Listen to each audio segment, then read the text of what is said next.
faculty. If Dad could give a little background on his family a little bit, I think that would be Well, a little more interesting. I didn't really know my father. I was 2 years old when he passed away from a appendectomy operation. He had a ruptured appendix, so I really didn't know my father at all. But I heard a lot of good things about him. He was a ball player. I've got some old stories where he played baseball. But my mother married again Jim Noxon, who really brought me up through most of my years. He was a good stepfather, and but outside of my side of the family, I didn't know too much about it, really. Margaret and Dolly and Bill. Yeah, Margaret, and Margaret was my older sister, and then Dolly was about a year or so older than me, and then Bill was a stepbrother, half-brother, who, that was our family then. Well, I've heard you talking about athletics when you were coming up, how your sisters were really a big part of that. The sisters what? Were a big part of your support system for athletics. Oh, they were. They never missed games or anything. They gave me bonuses for making a basket and everything else. Well, that probably didn't cost them anything. No, it didn't cost them too much. They didn't have too much. Well, while we're right there at making baskets, talk about the winning basket for the state championship game when you were at North High. That still makes the paper sometime. Oh, they were all... We played Longmont for the state championship, and they were defending champions and had most of their team back, so it was a real tough game. I don't think any single basket won that game. It was trading baskets all the way down. I just happened to get the last one. And that was the only year in High School Activity Association where we played we won the A division, we played the winner of the B division. And it was kind of a letdown. After playing Longmont, we had to play Englewood for the state championship then, the playoff between the two divisions, and we beat them quite easily in the finals of that game. All right, well, to stay on basketball briefly, another memory that I have is that when you were at Colorado A&M, they had you sign up for the Marine Corps at halftime of a ball game for a publicity stunt. What do you remember about that? Yeah, Red Eastlack, my roommate, who played with me all through football, baseball, and basketball at Colorado Aggies. We both went to Denver and signed up with the Marine Corps when the war was started. And they sent us back to school, and a program came up for officer training. They had plenty of enlisted personnel, but they were starting an officer program all over the country. And they wanted to get college graduates into this program. So they sent Red and I back to school and used a publicity stunt to try and get others interested. And they swore us in at the half of the Wyoming basketball game that was being played in Fort Collins. So we had a semester left to graduate, so they had us stay there in the school and then took us to officer school at Quantico, Virginia. All right, well, you're in 5 different Hall of Fames for your athletic endeavor, coaching endeavors. Maybe it'd be fun to hit on some of the highlights of your athletics, in addition to scoring the winning basket. Do what? Well, talk about some of the highlights of your athletic career. I know last time we chatted, you mentioned playing for Harry Hughes. Who were some of your coaches that influenced your life? I had real fine coaches in high school. Ed Flint, he came to North High from Fort Morgan, and he coached us the state championship. He was there. It was his second year there at North High, and we had a very good football coach there. His name was Jack Evans. I never played baseball at North High. We had a real good softball team in the area, and I was playing in that. It was a very popular sport. Played in the City Park League and the Lakeside League. And they used to draw tremendous crowds for those games. But when I went up to Fort Collins to college, I went out for the baseball and enjoyed it very much. I played first base for a while, and I was also a pitcher. And one of my coaches was Andy Clark, who was head of the math department. And also near the end of my career, Red Elder took over the baseball. And in basketball, John Sapp Davis from Kansas State was our basketball coach, and Harry Hughes was our football coach. They've named the stadium up there Hughes Stadium. He was a very fine coach. And I used his system when I went to Fort Lewis to coach, the old single wing. But you don't see that very much anymore, and I got away from it too. After a couple of years, I went to the split tee like everybody else was doing, and spread outs and all the other stuff. Tell me about Fort Lewis. But then I went in the Marine Corps. I got to play football down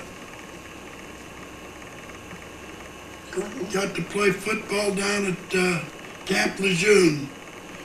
All the services had great football teams in those days because they had all these college stars in school, and a lot of the pros.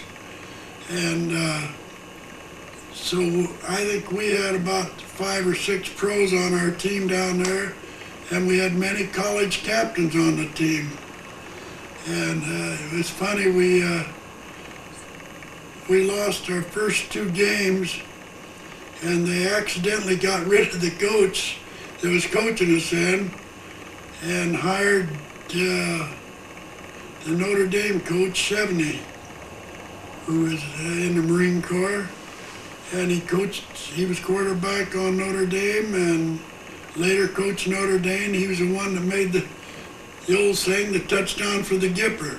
He took us over, and we never lost another game. And that's the only sport I got to play there then. But I did get to play that later that year when we got to Guadalcanal.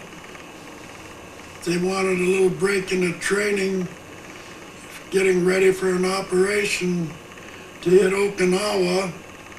They let us get up two of the regiments, got a challenge football team together. And it drew a huge crowd there on Guadalcanal, and it ended up 0-0.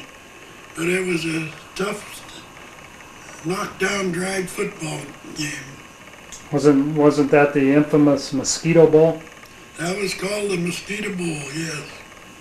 They had ships brought sailors to the game. It was quite a deal. But it was a good break because everybody didn't know exactly where we were going on from there.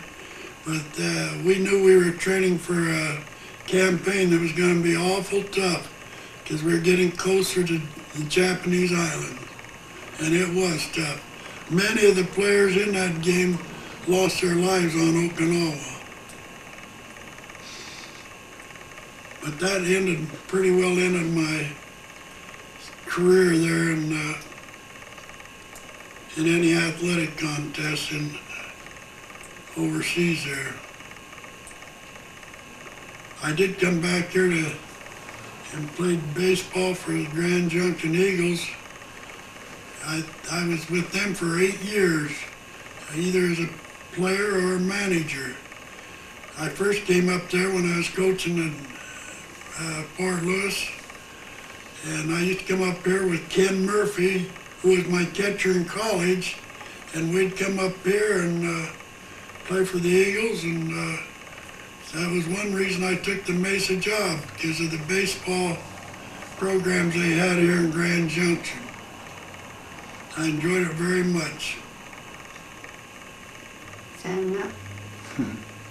That was great, Mom. You've got quite a bit of background you could fill in on too. You didn't talk about your illustrious career as a teacher. How long did you teach and where? Well, I taught 22 years here in Grand Junction at the high school and west.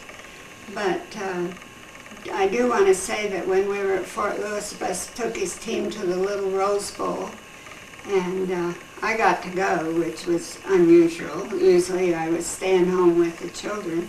But by then we had Judy, and some friends took care of her. And they had a rough time there, but it was fun, and Bus has been put into 5 halls of fame, and I've always been real proud of him. But one thing in my childhood, my sister had polio in Pueblo, and that was kind of a changing point in our family's life. They quarantined shut up our house, took the dog and cat in the country. My mother moved into the hospital, and my father and I moved to my aunt's, and we had to stay there. And I know one time I was so lonesome for my mother, I got in the back of my dad's truck, and when we were going over the bridge in Pueblo, I knocked on the window, and he had to turn around and take me back to my aunt's. But all of my cousins had come to my party in February, and before the party was over, they'd taken my sister to the hospital, and all the children that were there were quarantined in Colorado Springs and Pueblo, and it was quite there were 3 children that had it at the time in Pueblo, and it was really hard on our family. It split it up, really. I enjoyed going to Fort Collins, and I did see Bus being sworn in his basketball when he went to the Marine Corps, but I didn't know him then. I just happened to be up there at that time, and it was something. It was on the eyes and the ears of the world, which we didn't have TV then, and they sent it out all over. And I never saw him play anything but baseball. But then he coached basketball at Fort Lewis in a little tiny gym. And then we came over here and had Walter Bergman, who's been quite an asset to our family. We're proud of him, and he's been a teacher of the state of Colorado, honored, and he's taken good care of us. And then we had Jane, and right at this minute she's in Taiwan. She's Lieutenant Governor of Colorado, and we're proud of her. And Judy is the oldest one, and we've always been happy and proud of Judy. And good-looking kids, and never given us much trouble. And so I think we've had a wonderful life. We've lived in nice places, and our children have never made us feel bad or ashamed or anything like that. And we still love each other, and it'll be 60 years next August. So what more could we ask for? That's pretty good. I agree with you on our children. They've sure been great to us. I'm proud of all of them. Walt was, of course the girls didn't play sport, but Walt coached on 2 of the teams that won the state championship here in Colorado. The last one this last year. He also helped Bill Fanning earlier in Fanning's career when they won the state. And Walt was a good catcher in his own right. And now we have 6 grandchildren, and they're all very outstanding. We have Tia, who just got married to Michael Mahaffey and had a wonderful wedding. We have Dara Brunelli, who married Tim O'Hara, and they have a little boy, Sam, and are expecting. And then we had Lacey, who is in Denver and graduated from Arizona University and has worked for the senator. Then we had Brett Bergman, who is at CSU and made the baseball team. And then we have Eric, who is first before Brett we had Tyler. I have to get them in order. And Tyler is in Denver and going to Metro and working at one of the Pizza Huts. And then we had Brett, and we're really proud of him, 6 foot something. And then Eric, he's a sophomore at the high school and can play any sport anybody wants him to. And we're real happy, and as I sat and figured out, I've had 12 dogs in my life, and I wish I had one right now. All right, well, what else would you like? Well,